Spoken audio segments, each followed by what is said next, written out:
Terceira Margem do Rio em Revista. Nada de novo debaixo do sol.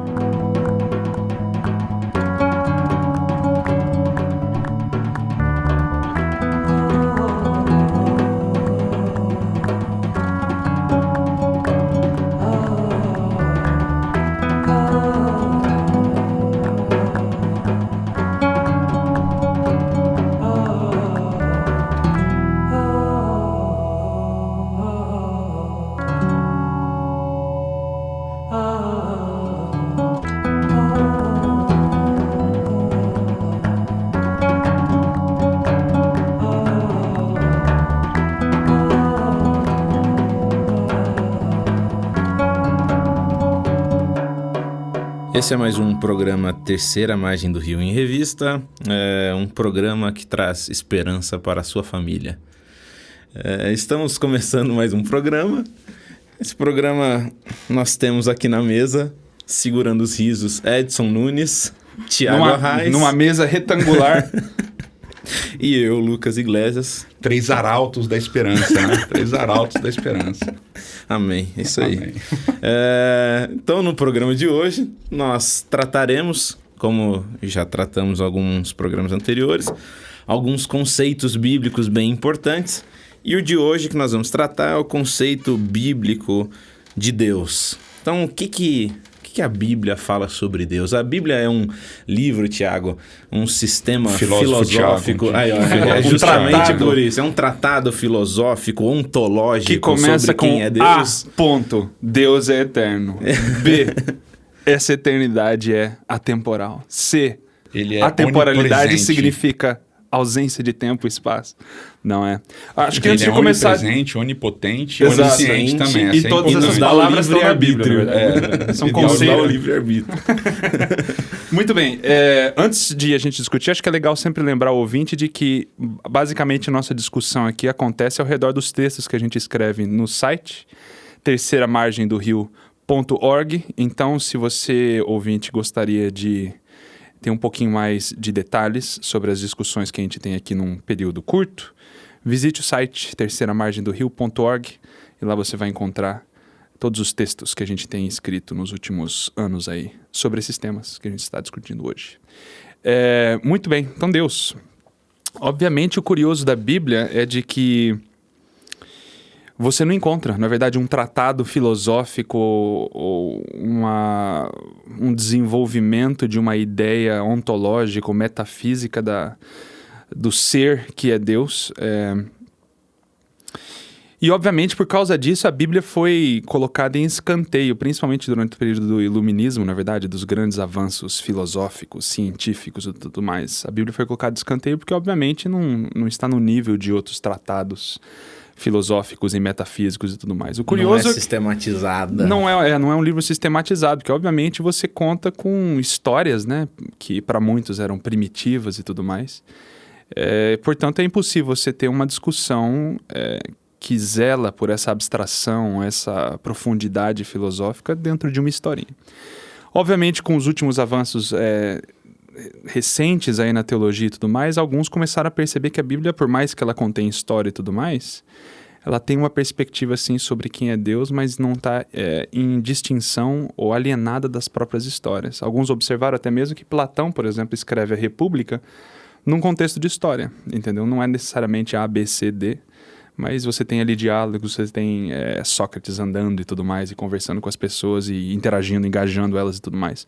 Porque, de alguma maneira, história, ao contrário do A, B, C, D das proposições filosóficas, ela inclui toda a complexidade da experiência humana. Você não está só lidando com algo abstrato, metafísico, você está lidando com algo que é real e concreto na experiência humana. Então é curioso que Deus decidiu, de alguma maneira, revelar tudo aquilo que ele gostaria de revelar sobre quem ele é e aquilo que ele faz através de histórias. Então essa é a primeira curiosidade. Quando a gente abre a Bíblia, a gente não encontra um tratado filosófico, ontológico ou metafísico, a gente encontra histórias. E Edson, o que seria... Já que eu tô aqui Você tá de entrevistador, né? Não, é que eu vou perguntar pro Edson porque tá mais relacionado a Gênesis. Ok. Ué, não faz sentido? Faz muito Não sei, sentido. deve fazer. Pra você deve fazer. Vai lá. Qual que é o seu tema de doutorado, Edson? É Gênesis. Alguma coisa, vai lá. Seguindo, Manda seguindo. bala. Então, Prossiga Gênesis. O que é importante? O primeiro conceito, o que a Bíblia trata sobre quem é Deus, ou o que ele faz, ou etc. Eu acho que sua mudança de tema foi muito abrupta. Eu gostaria de continuar Desculpa, a discussão perdão. sobre o que o Thiago está colocando, que é muito interessante, né? Uma vez eu tive uma discussão com um certo professor sobre poesia, né? Que para esse professor a poesia começava com os gregos, né? Porque os gregos foram os primeiros a escrever um compêndio, né? Um manual de poética, certo, e tal, de organizar como se fazia poesia e tal, como se faziam os versos, etc. O problema, muitas vezes, de quando você organiza um manual de poética, alguma coisa desse tipo, que toda expressão poética ela deixa de ser, de uma certa maneira, livre ou ela deixa de ser um fenômeno e passa a ser um evento guiado por paradigmas, né?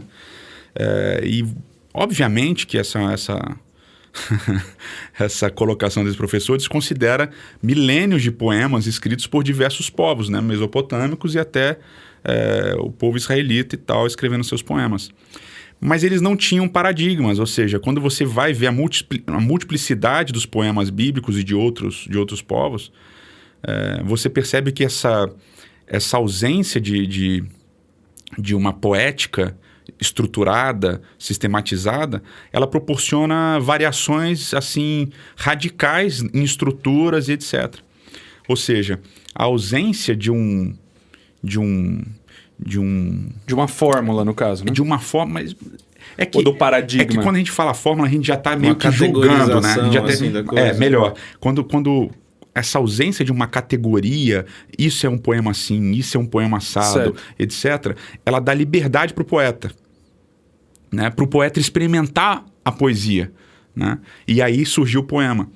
E eu vejo uma relação... Ele não está limitado pelas paredes já estabelecidas. E é exatamente o que você estava falando antes, da questão da história, etc. e tal. Quando você propõe a filosofia através de histórias, através de experiências, você não limita a experiência filosófica ou pensar filosófico. Quando você escreve um manual de filosofia, você acaba ficando preso dentro daqueles termos e daquela estruturação. Da lógica. Por isso tem muitos romances muito mais filosóficos do que um livro necessariamente sobre filosofia. Exatamente. Né? Então isso é extremamente rebuscado da Bíblia. Hoje, no que nós chamamos de pós-modernismo, né? Que a galera chama de pós-modernismo, que é uma discussão infindável, blá, blá, blá, blá, blá, blá. Mas essa discussão a gente tem que ter o Felipe Valente aqui, que vai ser mais divertido. Vai ser mais divertido, ele vai falar bastante e tal, empolgado, ele vai ficar empolgado. Quando ele fica empolgado é legal.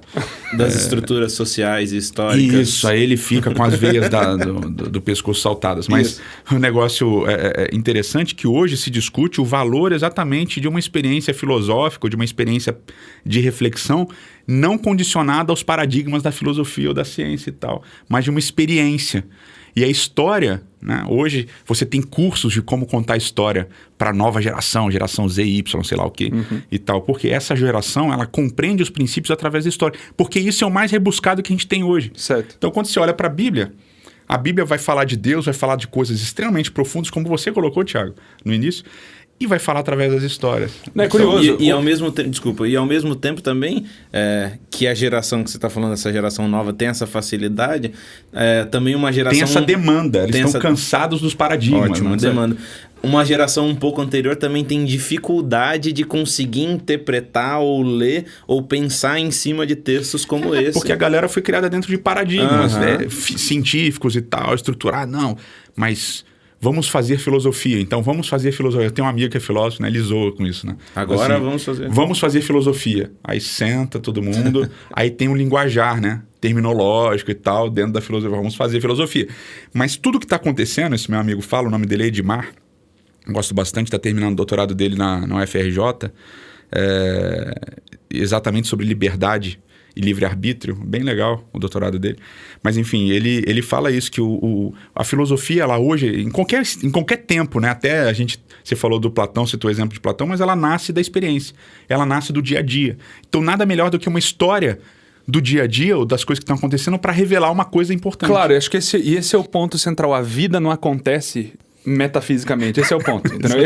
Essa é, então, como é que a gente vai tratar de questões ontológicas, de especulações, sendo que a vida... E é engraçado que mais tarde filósofos vão aparecer, como Wittgenstein e outros, falando, cara, não tem como você tratar de metafísica. A metafísica está imbuída na forma de vida, na existência, na linguagem, na maneira de se comunicar. Então não tem como a gente buscar algo além. E agora a gente volta para o tema que a gente estava tratando até agora, sobre Deus, porque quando a gente abre a primeira página da Bíblia, a gente não encontra um tratado. Olha, Deus é inclusive isso, não tem nome para Deus. Deus não tem nome na Bíblia. Ele é um ser genérico, né? Você não chega, olha, no princípio criou Deus e Deus, ele é essa pessoa, uma descrição ontológica. Não. Inclusive, começa a Bíblia com Bereshit bara Elohim, coloca o nome, o título de Deus Elohim, depois de Bará, mostrando que para conhecer Deus, você precisa entender o que ele faz na ordem da criação. E como você falou, usando um título que na verdade é um nome genérico, é um substantivo comum. Elohim é um substantivo comum. Todo mundo podia ser Elohim, né? Todo mundo, entre aspas, obviamente, os deuses dos povos e tal. Exato.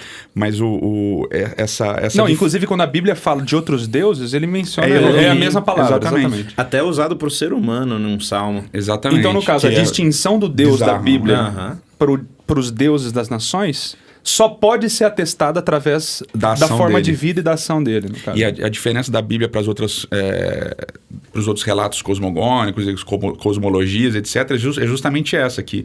Tipo, Deus, né, são algumas coisas interessantes. No relato assírio, se eu não me engano, os deuses nem estão presentes na criação. Eles surgem depois, que é legal. No relato babilônico, os deuses já existem e tal, mas a criação é por um capricho para resolver um problema deles, né? Certo. E, na verdade, a criação faz parte da história deles, mas não é o essencial. Assim como destruição, que foi comparada com o dilúvio e tudo mais, é tudo por capricho, tudo cansaço. Por capricho, o capricho briga entre eles e tal. É tipo uma novela mexicana que rola num céu, mas é dos deuses, entendeu? Que é uma realidade dos deuses gregos também. Quando você vai lá, mais tarde você chega. Um não gosta do outro, um pegou a mulher do outro, aí dá briga entre eles, aí o ser humano sofre e tal. Mas quando você vai na Bíblia, Deus não está em lugar nenhum. Né? Onde é que está Deus? Não está nem aí. O texto não diz. O texto não diz. Só diz que ele está antes da criação, porque ele começa criando e vai dizendo o que ele faz, que é basicamente o que o Lucas vai complementar agora com todo aquele arcabouço bonito da voz dele.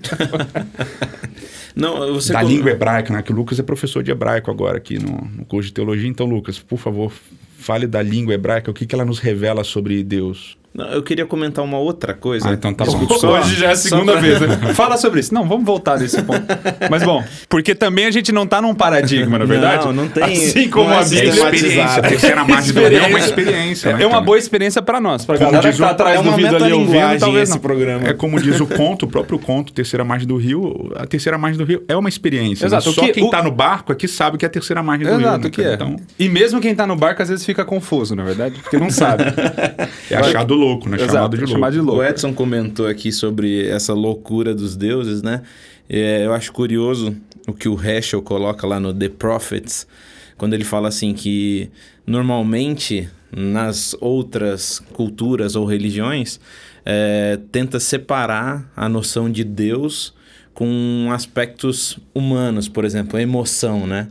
Fala assim, não, os gregos, por exemplo, dissociam Deus como alguém que tenha emoção, porque se ele tiver emoção, ele não é Deus. Isso pode ser limitar Deus. Só que ele vem dentro daquela perspectiva toda do patos, tal, etc. Ele fala assim, poxa, na Bíblia inteira, quando você vê ausência de sentimento, endurecimento do coração, não é uma coisa divina, pelo contrário. Então, quando você olha para o texto bíblico e olha o que Deus faz, como ele faz as coisas, tudo está associado também com emoção, com sentimento. Deus é ciumento, Deus se ira, Deus, é óbvio, entendendo todo o contexto, ele se arrepende do que ele faz, muda, vai fazer tal coisa, faz essa outra, etc. O que é curioso, porque a gente tem uma visão de Deus, um Deus apaixonado, um Deus que ama, um Deus que se ira. E isso é muito curioso, né? Entendendo essa perspectiva aqui de quem é Deus, segundo o texto bíblico, né? E como o Edson tinha comentado lá em Gênesis, antes de tudo você entende Deus através do que ele faz, né? Então, na Bíblia inteira, tudo você vai entender a Deus, ou o que a gente for entender a Deus vai entender através das coisas que ele faz. Ele faz isso, ele faz aquilo, etc. Aí a gente entende ele. Muito bem. Edson, Oi. algo para complementar essa comparação de emoções? Bom, é que aí fica confuso, talvez, para... Tem uma metáfora, né? Complementando o que o Lucas estava falando, mas tem uma metáfora que eu gosto que o Ducan usa, né? O professor Jacques Ducan, ele fala do carro, né? Que, tipo, no pensamento ocidental, quer dizer, no pensamento filosófico ocidental, quando você vê um carro, né, você tem que entender como o carro funciona, você tem que entender qual é a dinâmica do carro, quem inventou o carro, qual a história do carro, como é que funciona a ignição, como é que chama, Lucas? Ignição eletrônica? Injeção eletrônica e tal. Como é que funciona cada parte do carro, como é que acelera, como é que freia, etc e tal, para você andar no carro. No pensamento hebraico, você simplesmente entra no carro e sai andando. Né? Essa é uma ilustração que o Ducan usa que é bem interessante. É bom. Agora é importante saber quanto tempo resta, né? Quanto? 10? 9? 8? 18, tá bom demais. 18. Não temos mais coisas para dizer. 18 minutos. Muito bem. O que mais sobre Deus que a gente pode falar? A gente está atrelado a Gênesis, continuamos? Acho que o interessante das características divinas que são comunicadas a nós através do texto é o fato delas terem essa âncora em Gênesis, no caso, né? Aquilo que Deus faz em Gênesis, basicamente, é aquilo que ele vai continuar fazendo. Mais tarde, em Deuteronômio, Deus é exaltado, na verdade, por Moisés diante de Israel por ser o Deus que se revela, por ser o Deus que se comunica com Israel. Não é um Deus misterioso que está atrás do véu, igual no Mágico de Oz, na verdade, que está lá. Não é um velhinho por detrás do véu que está organizando todo um maquinário para demonstrar ser maior ou controlar alguma coisa. Mas é um Deus que se revela de tal maneira que ele se autolimita dentro daquilo que a gente chama de aliança, no caso. E aquilo que Deus vai fazer a favor de Israel sempre está atrelado a essa realidade que ele revela desde o princípio. Isso é interessante, Thiago, porque se a gente repara, né, e quem acho que trata com muita riqueza, isso daí é o Cassuto, né? Ele mostra no livro dele como os nomes de Deus estão associados, acima de tudo, com funções específicas, né? Então você vê até nos nomes a preocupação do quê? Com o que ele faz. Mais tarde os títulos, no caso, que ele recebe, né? Senhor dos Exércitos. É o Shaddai, né? Certo. O Todo-Poderoso. Parece estar relacionado com questão de fertilidade, etc. Então, acima de tudo, com o que ele faz. Isso reflete no texto bíblico que um dos títulos mais importantes que aparece para Deus, títulos ou expressões, é assim, o Senhor nosso Deus vive, né?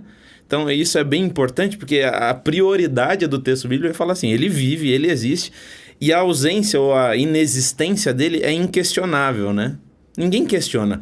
A gente vê que só quem questiona essa existência dele é o tolo. O tolo exatamente. O tolo diz não a Deus. Não a Deus. Exatamente. Porque... Até porque a nossa crença na existência dele ou não afeta a existência dele, né? Tem uma está história... acima do dilúvio, na verdade. Exatamente. A gente encontra e discute. Diga, conta Tem a uma história. história engraçadinha, só 2 rabinos estavam discutindo se Deus existia ou não. E daí eles chegaram à conclusão de que Deus não existia. E daí cada um foi para sua casa e tal. Daí no outro dia um estava passando na frente da casa do outro e viu o outro fazendo as orações matinais dele. Falou, como assim? A gente chegou à conclusão que Deus não existe? Daí foi lá, bateu na porta, falou, o que você está fazendo? Eu estou fazendo minhas orações. Mas Deus não existe? Dele, mas o que Deus tem a ver com isso? Bom, não altera a existência dele, não muda nada. O fato da nossa discussãozinha aqui não afeta a realidade de Deus. Não mesmo. Bom, acho que pelo menos vamos solidificar esse primeiro ponto. O ponto, então, é que a Bíblia não abre com um tratado metafísico sobre Deus, como muitos gostariam que fosse, na verdade. E eu descobri outro dia na sala de aula que eu falo bastante e não é verdade. Teve uma aluna que chegou para mim no final da aula, eu pensei que ela ia me mostrar as anotações de tanto conteúdo em 1h30 de aula. Anotei quantas vezes. Ela anotou quantas vezes eu falei não é verdade. E acho que era mais de 30. A gente já percebeu isso. Eu fiquei assustado. Cada um com seus problemas. Eu falo interessante. Bom, dos problemas vezes, o menor, né? Pelo menos ela descobriu o mais simples. Se ela descobrisse outros problemas, eu ficaria mais bolado. Mas, enfim, eu acho que a ideia introdutória na Bíblia com relação a Deus é exatamente essa. O único trajeto, única maneira de se de fato entender quem é Deus é através daquilo que ele faz. O Elohim é entendido através do Bará. Em outras palavras, comparando com a experiência do carro que você entra e dirige, não existe uma alternativa, como é que fala quando você está na estrada, você pega um atalho, na verdade, para alcançar Deus místico ou um nirvana, sei lá, ou através da pureza física, que eu vou jejuar e de repente eu tenho um acesso a Deus que eu não teria. A única maneira de ter acesso a Deus de acordo com a palavra é através de experienciar aquilo que ele faz.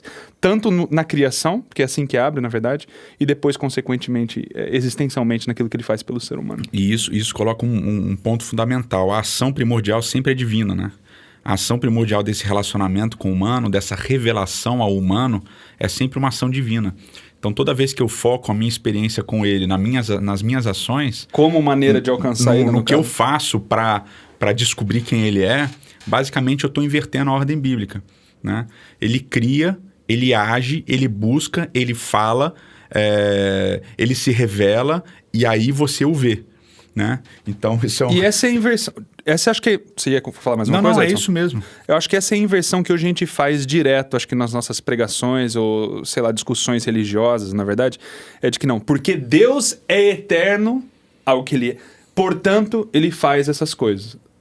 Porque Deus é começa amor. Exato. Aí ele faz... Não, ele faz isso. E é ali que você entende que é amor. No caso. E quando Jesus aparece, é curioso, porque ele aparece na mesma... Obviamente, os evangelhos já identificam ele como o Senhor do Antigo Testamento, na verdade. Falei outro, não é verdade. Em Lucas, na verdade... de novo, na verdade. Em Lucas, Elizabeth em português? Elizabeth. Isabel. Ela chega perto de Maria, claro, quando ela está grávida, ela olha... Que honra minha de estar diante da mãe do meu Senhor, na verdade. E Jesus, quando nasce, ele vem nesse mesmo ritmo, na verdade. Olha, ele falando na verdade de novo. Eu vou falar um monte de não é verdade. Agora o ouvinte já relaxa. Eu vou falar não é verdade com liberdade. Conclui. A realidade é que Jesus aparece no mesmo ritmo, nas ondas da criação. Então o que ele faz? Quando ele chega perto de alguém, ele fala, olha, eu tô com sede, me dá de beber. Ele tem uma discussão sobre água, toma água para depois ensinar o que ele é, no caso. Então, o que é não precede aquilo que ele faz, no caso. O que ele faz é o que conduz ao entendimento de quem ele é. Exatamente. E tudo mais. Então, hoje em dia, a gente prega, olha, Deus é eterno, portanto, Deus é perfeito, portanto, vamos discutir agora o que isso significa. Não. A ação dele na nossa vida e a forma de vida que resulta nisso deveria comunicar esse aspecto metafísico e ontológico que a gente tanto busca, que está na nossa cabeça no além, mas está atrelado diretamente à forma de vida. Sim. E você terminou de um jeito interessante que eu acho que é um outro aspecto que a gente pode comentar, né? Que você falou, essa experiência do além, do transcendente, também está ligada com a vida, com algo próximo, né? E esse, na verdade, é uma característica curiosa de como Deus aparece logo lá nos 2 primeiros capítulos de Gênesis, né? Primeiramente, um Deus que transcende tudo, ele é o criador do universo tão grande que não cabe em qualquer lugar, só que em Gênesis 2 você já vê Deus se aproximando do ser humano a ponto de moldá-lo e soprar nas narinas dele fôlego de vida. Essa questão dele ser transcendente e ao mesmo tempo ser próximo é uma tensão que a gente tem que lidar a vida inteira na nossa vida religiosa, né? Ou na nossa vida, melhor. Esquecendo a vida espiritual e religiosa, né? Certo. Mas é uma tensão que a gente tem que lidar. Essa coisa Uma o quê? Tensão. Tá. Desculpa, tensão. eu não fiz menção ao Tiago ao falar tensão. Isso, Porque é igual Deus, vocês sempre mencionam, aí depois cai pra mim. Eu acho bonito, isso é uma boa ilustração do que a gente está tratando. Não, mas essa tensão de fato está presente em várias orações na Bíblia, inclusive. Salomão em 1 Reis. Salomão, você tem Daniel também, que ao orar pela revelação do primeiro sonho, né, Nabucodonosor, ele ora ao Deus dos céus e depois ele individualiza a experiência própria dele. E é o que ele fala, o que ele responde no próprio capítulo 1, né? E principalmente, no capítulo 2, quando o rei fala, eu quero que vocês me digam, Nabucodonosor, eu quero que vocês me digam qual foi o sonho, qual a interpretação do sonho. Aí os sábios caldeus, né, os sábios e caldeus, eles falam assim, não, mas o que o rei está pedindo é impossível. Nem os deuses podem revelar e eles não habitam com os homens. Aí você vê uma dinâmica bem interessante. Eles estão lá, não aqui. Exatamente. Eles não estão aqui, eles não vão falar com a gente. Que Aí- basicamente é o Deus depois do iluminismo. Não, Se calma, existe, calma. é isso. Não, calma, Thiago. Deixa eu concluir, cara. Desculpa, Deixa só eu concluir. foi mal. Perdão, deixa eu tomar água aqui. Conclui, Edson. Pô, o cara é difícil, né? Mas tudo bem. Mas veja só, onde é que estava Marduk? Onde é que estavam os deuses do panteão babilônico? Eles estavam nos templos. Em forma. Né? Ídolozinhos e tal, construídos de ouro, de prata, etc e tal, estavam representados nos templos. Aí, quando eles vão falar dos deuses, eles falam, não, os deuses não habitam conosco. Mas os deuses habitavam, eles iam lá servir comida para os deuses Então e eles tal. entregaram a teologia deles, no caso? É interessante, porque o capítulo 2 mostra exatamente isso. E quando Daniel vai falar, ele fala assim, Deus não habita conosco. O meu Deus, ele não está aqui. Ele está nos céus, mas ele falou comigo.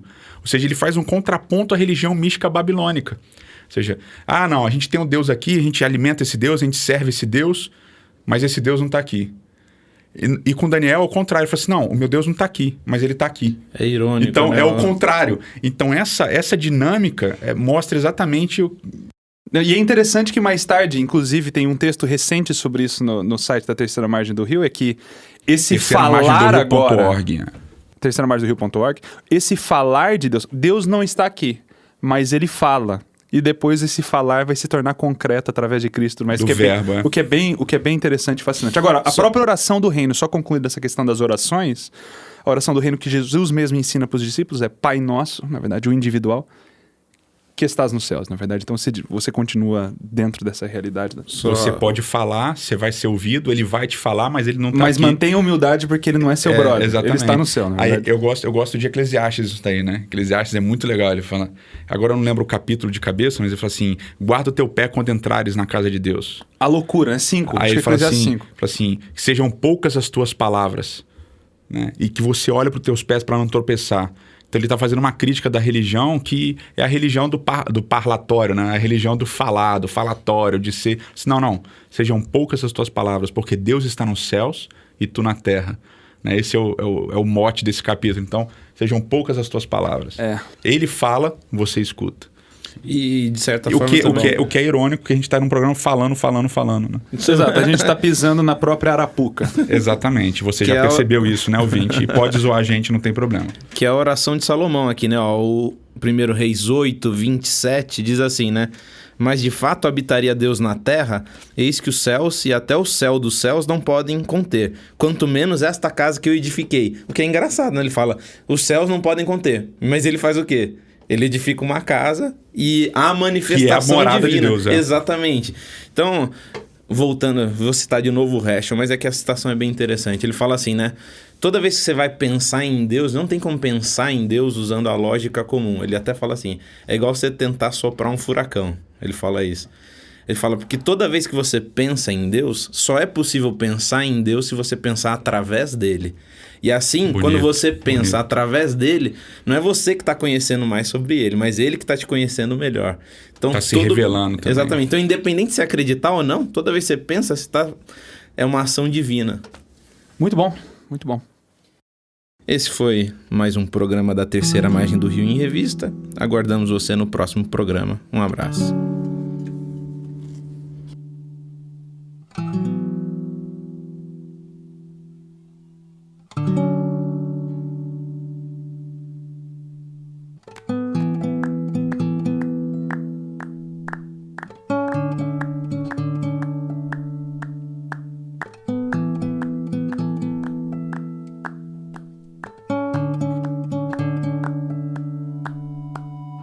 Terceira Margem do Rio em Revista. Nada de novo debaixo do sol.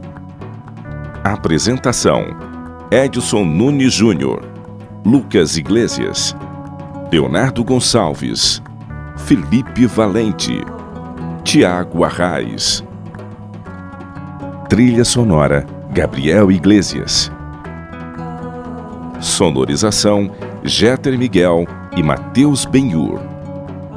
Produção: Marcelo Matos.